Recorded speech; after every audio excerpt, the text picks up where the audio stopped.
Oye, ¿me das 12 palmos de tela para hacer un pantalón, por favor? Enseguida. 12 palmos aquí tienes, gracias. Oye, te pedí 12 palmos, pero te vendí 12 palmos. Déjame ver tu mano.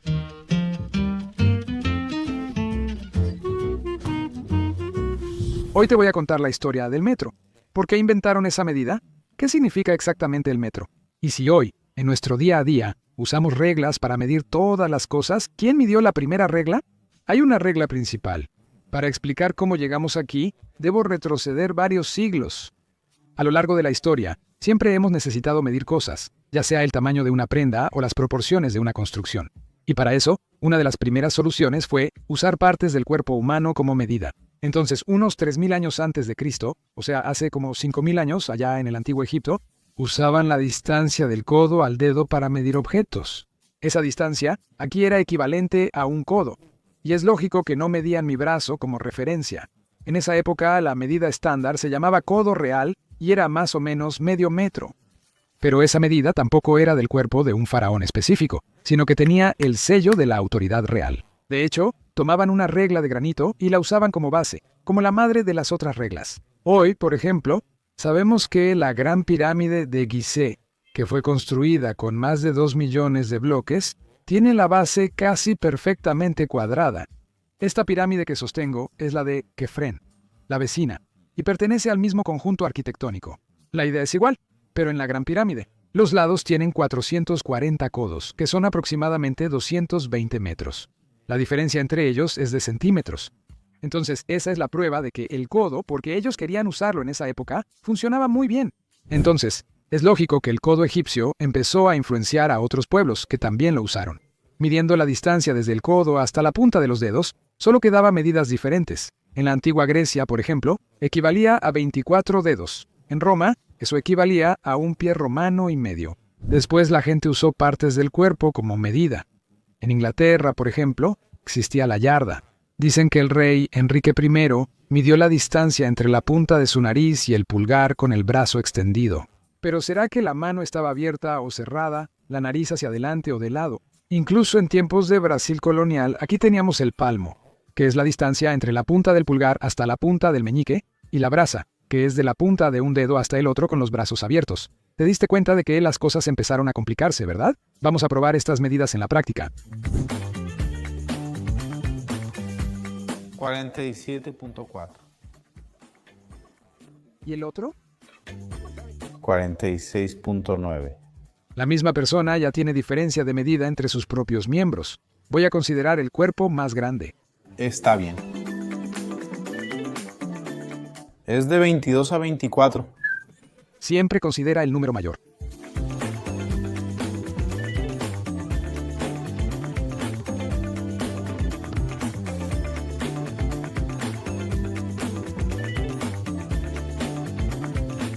Notaste de inmediato que esto es muy problemático y varía entre personas e incluso en una misma persona. No hay conversión entre estos números. Por ejemplo, la yarda no es la mitad de la brasa. El pie y la palma son casi lo mismo, pero no son lo mismo. El pie, por ejemplo, podría tener 10 dedos, pero no tiene 10 dedos. Tiene un poco más de 10 dedos. Nada tiene relación. Pero hay algo peor que eso. Yo medí aquí, mira, en centímetros. Centímetros es un metro dividido entre 100. Solo que en la época en que se usaban esas medidas, el metro ni existía. ¿De dónde surgió el metro? Para poner orden en todo este desorden. La idea del metro empezó a surgir en Francia hace unos 400 años. Buscaban una medida simple, precisa, universal y basada en múltiplos de 10. Que no tuviera esa complicación, como un codo de 24 dedos. Una de las primeras ideas de la época, que me parece sensacional, es que el metro podría ser la longitud de un péndulo, en el que la punta tarda un segundo en ir de un lado al otro. Sería una medida universal si la gravedad de la Tierra fuera uniforme. El problema es que la gravedad de la Tierra no es uniforme, así que la longitud de ese péndulo de un segundo varía dependiendo del lugar del planeta. La idea, que terminó siendo aceptada, fue propuesta por el matemático Gabriel Mouton en 1670. Él quería algo que no tuviera nada que ver con el cuerpo a mano, algo que fuera igual en todo el mundo. Entonces, ¿por qué no usar una medida que tomara en cuenta el propio mundo? Mira, qué cosa genial. Medir la distancia del Polo Norte al Ecuador y dividir eso entre 10 millones. Ese sería el metro. Muy bonito en teoría, pero había algunas cuestiones prácticas. Por ejemplo, el primer ser humano llegaría al Polo Norte más de 200 años después. ¿Cómo mediremos una distancia tan grande con precisión? Hijo, para eso existen las matemáticas. Lo principal es saber que esas líneas van de un polo, cruzan el Ecuador y llegan al otro polo. Se llaman meridianos. El más famoso hoy en día es el meridiano de Greenwich, que pasa prácticamente por encima de Londres, aquí en Inglaterra. Lo que necesitaban medir entonces era la distancia de medio meridiano. Lo interesante es que, para saber eso, no necesitas, de hecho, recorrer toda esa distancia completa. Imagina que corté el planeta Tierra por la mitad, y aquí estamos viendo el Polo Norte, y aquí está el Ecuador. La distancia que necesitamos medir es esta de aquí. Si tomamos un transportador y lo ponemos aquí, verás que este ángulo es de 90 grados. Entonces, en vez de medir toda esta línea, podría tomar un pedazo de ella aquí, por ejemplo, que equivalga, no sé, a unos 10 grados. Y solo mido eso. Si lo multiplico por 9, serían 90 grados la distancia total. Fue exactamente lo que ellos hicieron. Como los franceses eran los que dominaban todo, ellos tomaron el meridiano de París, o sea, la línea que sale del Polo Norte, pasa por encima de París y llega hasta el Ecuador. Y encontraron dos ciudades que estaban más o menos ahí debajo del meridiano de París, que son Dunkerque en Francia y Barcelona en España. La diferencia entre esas dos ciudades, según la tierra cortada que mostré, es de 10 grados. O sea, exactamente nada, es aquí, porque no tienes ni una pequeña diferencia. Pero bueno, está bien, son 10 grados del meridiano de París. Ahora la misión era mucho más simple, medir la distancia exacta entre Barcelona y Dunkerque. Decir más simple es algo tramposo, ¿no? Porque sigue siendo muy difícil. Antes de mostrarles cómo midieron eso, tal vez les haya surgido una duda. Estamos en 1700 y algo. En esta historia ya se conocía la ubicación del Polo Norte, el tamaño de la Tierra, el meridiano y el Ecuador. En esa época ya se conocía mucho sobre la Tierra. Para que se den una idea, una de las primeras personas que midió el planeta fue Eratóstenes, unos 200 años antes de Cristo. En esa época, desde hacía casi 2000 años, ya conocíamos bien el tamaño del planeta. Y, aunque nadie había llegado todavía, ni al Polo Norte ni al Polo Sur, ya se tenía una noción perfecta de dónde quedaban esos lugares, debido al movimiento de las estrellas y a estudios de astronomía, útiles para que las personas pudieran navegar por el mundo. Para que se den una idea, este es un mapamundi de la época en que los franceses hacían esa medición. Observen cómo el contorno de los continentes es casi igual al actual. Volviendo al desafío aquí, la primera dificultad es ¿cómo van a medir esto sin el propio metro? Ellos usaron una medida de la época que se llamaba toesa, que equivalía más o menos a una brasa.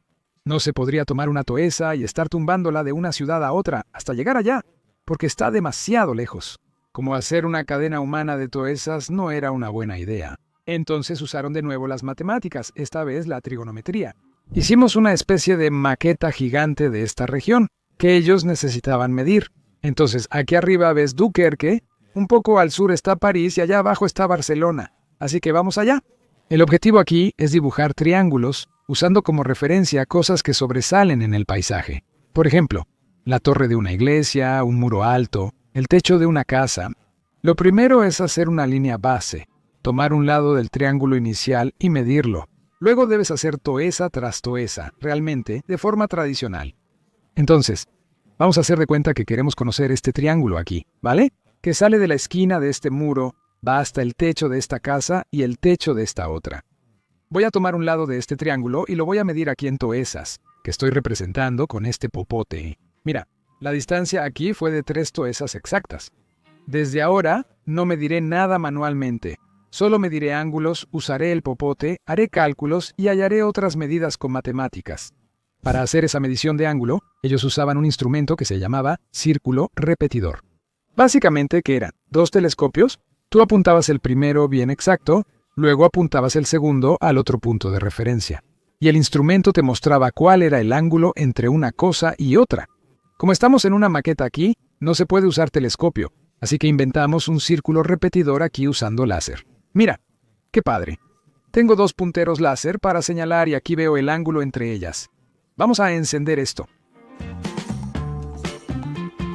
Apunté el láser azul en medio de la casa de la izquierda y el láser rojo en medio de la casa de la derecha. 40 grados. Vamos a trazar esto aquí en el mapa. Para cerrar el triángulo, necesito medir este ángulo. Un láser apunta al muro aquí y el otro al centro de la casa, como antes. Salió 97 grados. Vamos a la trigonometría. Tengo tres números, 40 grados aquí y 97 aquí. Así puedo conocer todas las medidas del triángulo. Primero, sé que la suma de los ángulos internos es 180, así que lo que falta son 43 grados. Ahora, para hallar las medidas, utilizo la ley de los senos. Esa ley nos dice que el valor de un lado, dividido por el valor del seno del ángulo que está opuesto a él, va a ser igual en todos los lados del triángulo. En la práctica, serán 3, dividido por el seno de 97, es igual al lado BC entre seno de 40 y al lado AC entre seno de 43, ambos sin conocer. Todos aquí creo en una tabla de senos. De aquí en adelante es solo regla de 3. El lado BC es 3 por 0.64, 0.99 y AC es 0.68 por 3, 0.99. ¡Mira qué belleza! Una toesa en 94 aquí y del otro lado 2 toesas 0,6.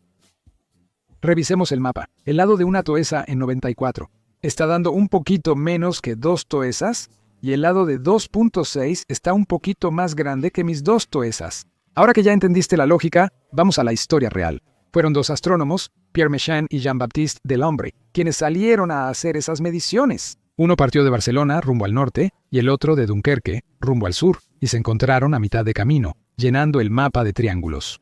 El dibujo real que ellos hicieron es este de aquí, muy parecido al que acabamos de hacer, pero el desafío final era descubrir la longitud de esa línea. La distancia entre Dunkerque y Barcelona, ¿qué es? Dio 550.000 toesas. Pensabas que la trigonometría no servía de nada, ¿eh? Si te gusta la matemática, recuerda el gran libro de matemáticas de Manuel do Mundo. Si te gusta más esto, la parte histórica, también tenemos el gran libro de historia de Manuel do Mundo. Si te interesa más, no sé, la geografía del asunto, ahora tenemos el Atlas de Manuel do Mundo, que acaba de salir. Incluso, las fechas de lanzamiento están aquí al lado. Si no te gusta ninguna de estas tres cosas, no sé qué está haciendo en este video, ¿verdad? Vamos a recordar entonces que esta distancia entre Dunkerque y Barcelona, en el mapa mundi, equivale a 10 grados. Entre el Polo Norte y el Ecuador hay 90 grados en total. O sea, 550.000 toesas es una novena parte del total. Debemos multiplicarlo por 9 para obtener la distancia entre el Polo Norte y el Ecuador. 5 millones de toesas. La idea del metro era medir la distancia del Polo Norte al Ecuador y dividirla entre 10 millones. Tomamos ese valor en toesas, lo dividimos, y el resultado es que un metro equivale a media toesas. Eso es, está definido el metro. La fecha oficial de la definición del metro es 1795. Eso sucede durante la Revolución Francesa, lo cual es relevante, porque en esa época pensaban que esas medidas basadas en el cuerpo favorecían mucho la desigualdad y los fraudes. Así todos tendrían acceso a una medida precisa y garantizada. Ellos hicieron una barra de platino de exactamente 1 metro para servir como referencia. Pusieron esa medida frente a varios edificios para que cualquiera pudiera verla. Nunca he ido a París, pero tengo una foto de mi amigo Guilherme Alpendri visitando un metro de esa época. La foto la tomó Rodolfo, que trabaja aquí y le gusta electrocutarse. ¿Lo recuerdas? El metro original aún está señalado en las paredes de París. En el siglo XIX mejoraron esa regla. La hicieron de platino e iridio y la guardaron en la Oficina Internacional de Pesos y Medidas. En 1875 varios países adoptaron el metro como medida oficial en una convención. Brasil fue uno de ellos y recibió una copia de esa regla de platino. Entonces, ahora sí, tenemos la madre de todas las reglas. Pero no, esa barra de platino se usó hasta 1960. Luego notaron que usar un objeto físico para definir el metro era problemático. Una barra de metal se dilata y se contrae conforme cambia la temperatura. Puede ir cambiando de tamaño con el tiempo. No es precisa. Entonces, los científicos decidieron usar el átomo de Krypton como referencia. El metro sería entonces 1,5 millones de veces la longitud de onda de la radiación emitida por el Krypton. Si te pareció complicado, a mí también me lo pareció.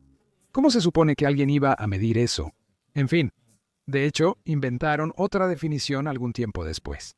En 1983 inventaron la definición del metro que usamos hasta hoy. Es la distancia que la luz recorre en el vacío en un breve instante. Esa es la velocidad de la luz. Esta de aquí, 299.792.458 metros por segundo. Podemos redondear eso a 300 millones para que sea más fácil. Entonces, en un segundo, la luz recorre 300 millones de metros. Para definir el metro, entonces tenemos que saber cuánto tiempo tardaría la luz en recorrer un metro. Matemáticamente, es simple. Ponemos el 1 aquí arriba, es 1 dividido entre 300 millones, lo que en la práctica va a dar 3,33 mil millonésimas de segundo. Finalmente, entonces aquí tenemos exactamente lo que hoy es el metro. Si quieres ser más preciso, puedes poner el 1 sobre este número. ¿Qué es lo interesante? Este metro es el mismo definido en 1795, pero ahora tenemos una forma mucho más segura y precisa, que funciona en cualquier lugar, temperatura y punto del universo. Está padre recordar aquí que todas las medidas que terminan en metro, como centímetro, milímetro, kilómetro, están de alguna manera ligadas al metro. Kilómetro significa 1000 metros, ya que kilo es 1000. Un centímetro es el metro dividido entre 100 y un milímetro es el metro dividido entre 1000. Lo que más me sorprendió fue descubrir que kilo y litro también se relacionan con el metro. Esta caja mide 10 centímetros de cada lado. ¿Sabes su volumen? Es 1 litro. ¿Sabes cuánto pesaría si fuera toda de agua? Exactamente 1 kilo. Entonces, el metro, el kilo y el litro son medidas que están relacionadas, una se basó en la otra, y el metro es el padre de todas. Entonces, ahora, cuando tomes una regla para medir una distancia, vas a recordar 2 cosas. La primera es que, hace más de 200 años, 2 matemáticos lograron medir la distancia entre el Polo Norte y el Ecuador, aunque ningún ser humano había llegado al Polo Norte. Aprendiste esto en el Manual del Mundo. No olvides dejar tu like o suscribirte si aún no lo has hecho, ¿vale? Si te gustó escuchar esta historia, hace poco fuimos a una fábrica de reglas para ver cómo se hacen. Y sí, ahí tienen una regla madre para medir todas las demás reglas, vale la pena echarle un vistazo.